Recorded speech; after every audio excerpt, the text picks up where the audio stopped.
Well, on the news this evening, Rivers State Commissioner of Police orders the arrest of vigilante members bearing firearms. Aggrieved e-hailing cab drivers protest deaths of colleague in Port Harcourt Hospital. Today is International Day of Education. Rivers State's Ministry of Education distributes learning materials to public schools, and on the foreign scene, 7 dead in another California mass shooting. I'm Adedayo Ilushakin. And Rivers State Commissioner of Police Okong Effiong has ordered the immediate arrest of vigilante groups carrying firearms in any part of the state. CP Effiong gave this directive in a statement by the spokesperson of the command, Grace Iringekoko. He directed DPOs to arrest anyone seen with firearms within their jurisdiction, adding that the ban on the use of firearms by vigilante groups is still in force. A directive comes following reports that some vigilante members in Diobu axis of Port Harcourt are bearing firearms in broad daylight. A statement also cautioned vigilante groups against arresting and detaining people. And some aggrieved e-hailing cab drivers today protested in front of a hospital along the Ken Sarawiwa Road, Port Harcourt, following the deaths of their colleague, Kelvin Denoje. The drivers alleged that Kelvin, who had a surgery to remove a goiter yesterday, died this morning due to negligence from the clinic. They told our correspondent the colleague would not have died if the doctor had given him adequate attention. He drove himself here, held with his wife for a minor surgery, slight growth on the neck. He was admitted. He came out of the surgery and the surgeon left. After like 2-3 hours, according to the wife, he started bleeding. The bleeding was clotting inside and he couldn't speak again. They tried their best to reach out to the surgeon. The surgeon wasn't picking. When he finally picked, he told them that he's far away, that he cannot come. Now the resident doctor on ground could not do anything and this young man died. Now between 6 p.m. and 4 a.m., somebody who came in alive was ruled out dead. The man in question is somebody that is full of life. He's healthy. His name is Kelvin and he has a lot of people he has touched his life. This guy walked in here all by himself. Well, Dominic Denoje, father of late Kelvin, said he will seek justice in court to ensure the death of his 32-year-old son is not in vain. Unfortunately, they didn't pay attention to him. They just do it as if it's, I can't even use the armed robber or unknown somebody. The operation was not successful. And it is not the will of God to kill my son. The management has never invited me or my wife to say this is what happened. Never. I pay for the ambulance. I will take the matter to court. I will meet a lawyer. I will do it. I will try my best. Because as they are, if they lost their son or even their little child of 10 years, it will pay them. Our correspondent reports that armed policemen barricaded the front of the clinic and prevented access to the management of the clinic. Meanwhile, the chairman of the Nigeria Medical Association Rivers State branch, Dr. Robinson Abin, has assured that the association will investigate the allegation against the clinic if it receives a formal complaint. If we are properly notified by an individual that we are suspected that our patients have not been treated fairly, and I want the Nigerian Medical Association to intervene and do justice, we will surely do justice because we have the disciplinary committee of the council that looks into that matter. And when we try it is better because we know all the loopholes. So a colleague cannot come and start framing languages to confuse me. But if you try him, he will use language to confuse the matter. The who is meant to go is the patient or a patient relative or whoever feels that he has been given that right of A goiter is a lump of swelling at the front of the neck caused by a swollen thyroid.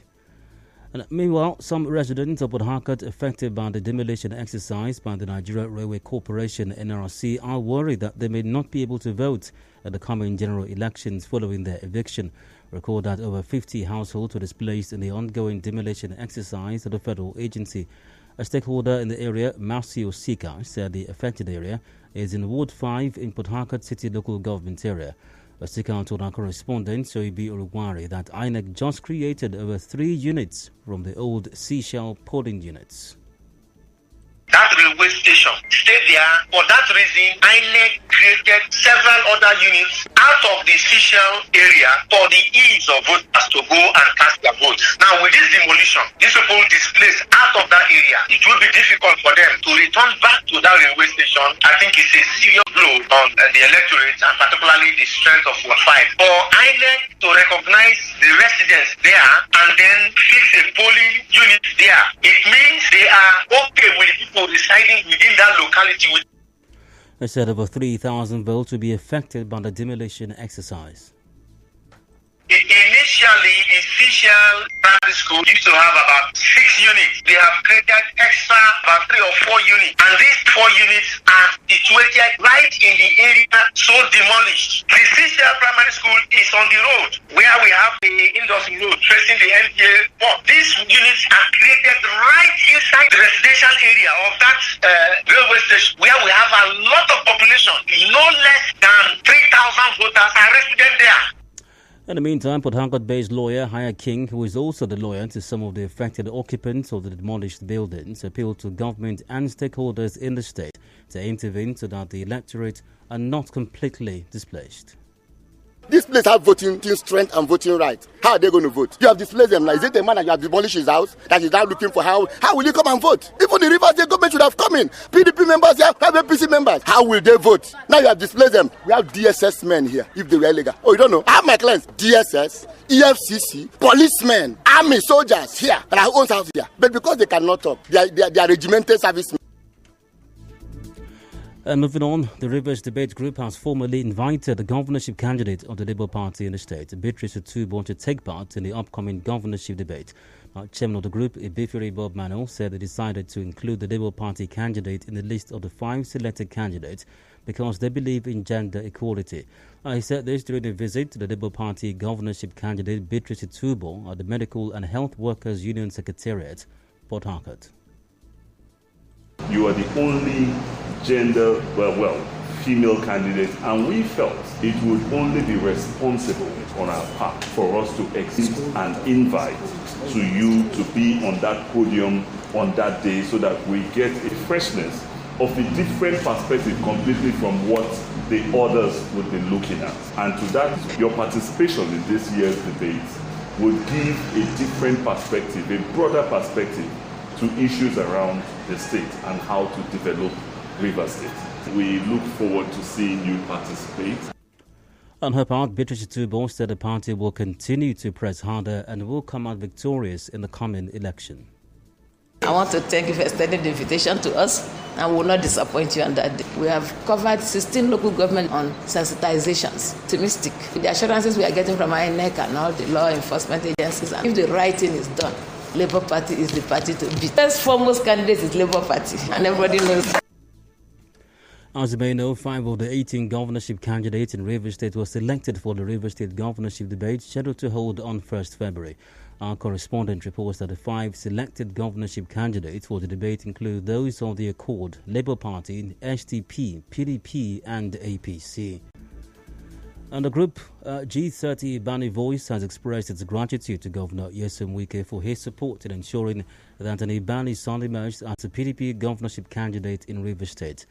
President of the group, Fubara Dan Jumbo, in a statement, welcomed the chairman of the state PDP campaign council, Governor Wike, the PDP governorship candidate, Siminilai Fubara, and other officials of the PDP to Boni local government area for the official flag-off of the 2023 election campaign today. Dr. Dan Jumbo also assured the governor that the group will work to ensure the victory of all PDP candidates in the state. The statement also said the G30 Ibani Voice are grateful for the human and infrastructural development of the Wike administration in the area. The statement also called for more inclusiveness of the Ibani people in Rivers State affairs in the next PDP administration in the state. And away from that, the National Industrial Court in Port Harcourt has adjourned hearing in a suit against Captain Elechi Amadi Polytechnic Port Harcourt by a suspended lecturer of the institution, Zoe Solomon Tamlatonye. Justice Zainab Bashiri adjourned to the 25th of May to resume hearing following a request by the prosecuting lawyer, Haya King, for adjournment due to ill health. As you may know, Mr. Solomon Tamlatonye had gone to court to challenge his suspension by the school management over an allegation of sexual harassment and stoppage of payment of his salaries for 13 months.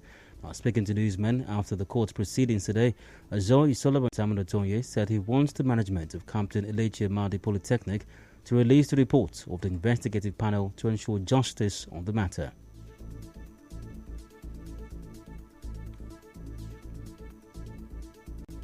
The matter has been adjourned to 25th of May 2023. I'm not comfortable with that date. But this matter, I am not on trial. And there are people and institutions that hold the truth to this matter. Ever since this matter started, I was accused of sexual harassment of a female student. Police have not arrested me. I've not been charged to any court. Senate Committee on Sexual Harassment have not invited me. No institution or individual in this state or in this country is prosecuting me for such crime except my school.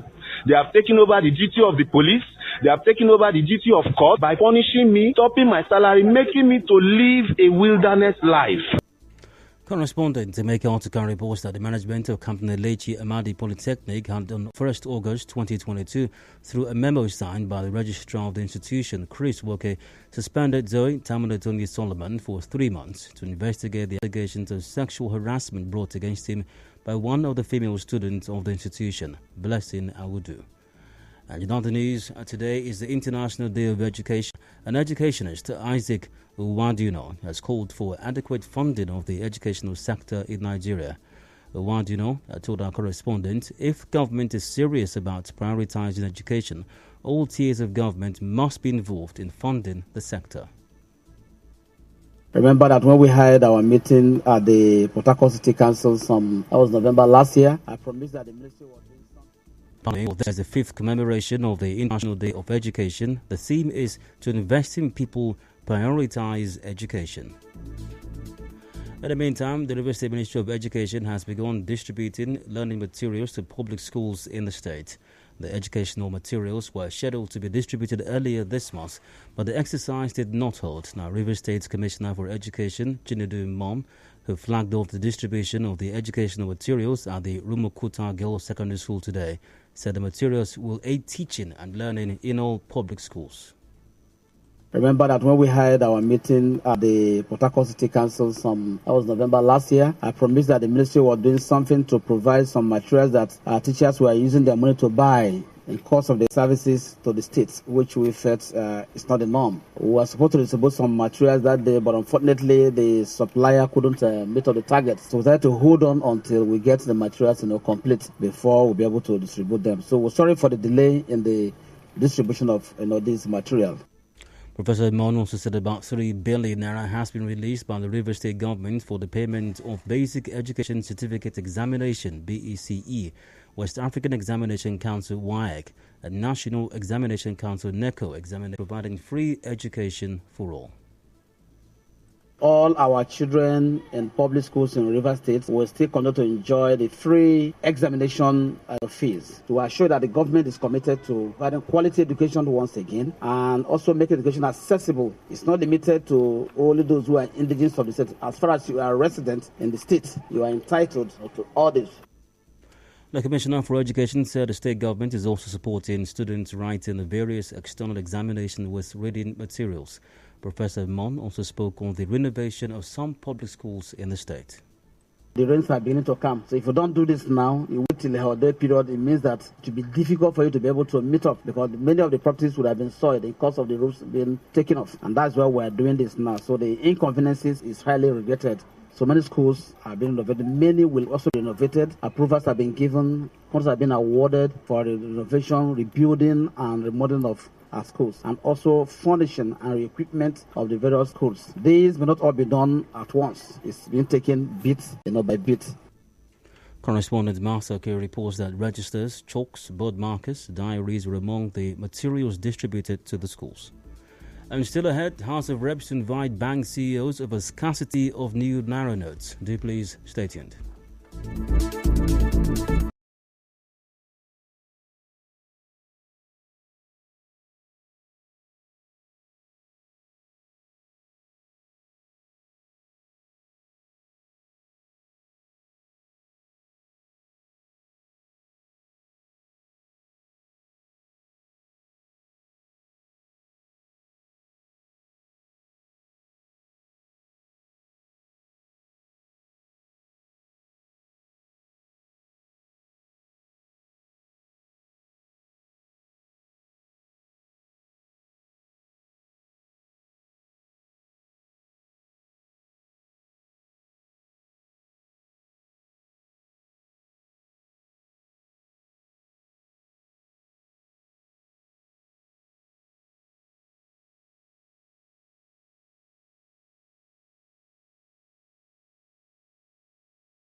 Nigeria Info.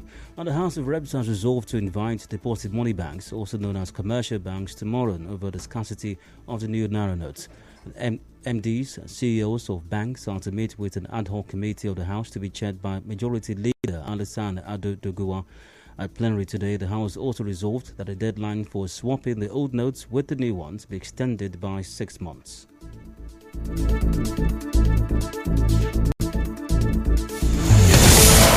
And now, the business news.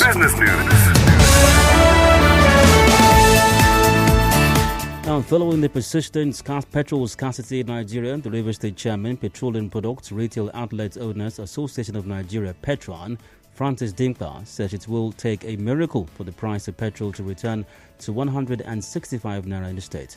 Dimka said this on Nigeria Info FM's Morning Crossfire. Why would you give Northwest 205 naira, 200 naira, and then you give South, River State Depot 109 naira? Do you not pay bridging to Northwest? The logic is about cheating the Rivers man. The logic is about cheating the South man. The logic is about cheating the Southeast and South where they have given slim margin. Meanwhile, they are going to pay equalization fund, bridging, to pay the cost of carrying this product from Lagos or from Port Harcourt to Northwest, Port Harcourt to Northeast, and Port Harcourt to Abuja. He also called on the Rivers State government to pay attention to the present price indices on petrol as released by the federal government to Rivers State and the South region. Meanwhile, National President of the Independent Petroleum Marketers Association of Nigeria, IPMAN, Chinedu Okorokwo, says his members are yet to receive any directives from government on the rumored new pump price of petrol.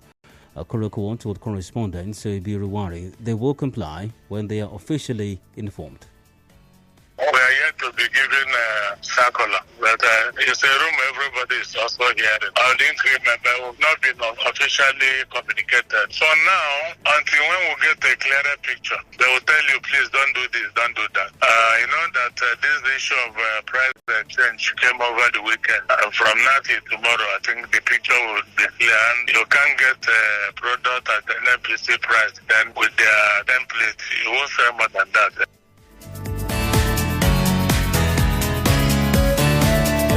And now, we'll bring you news from around the world. Residents of the U.S. state of California are in shock following a third mass shooting in 8 days after the man shot dead 7 former co-workers south of San Francisco.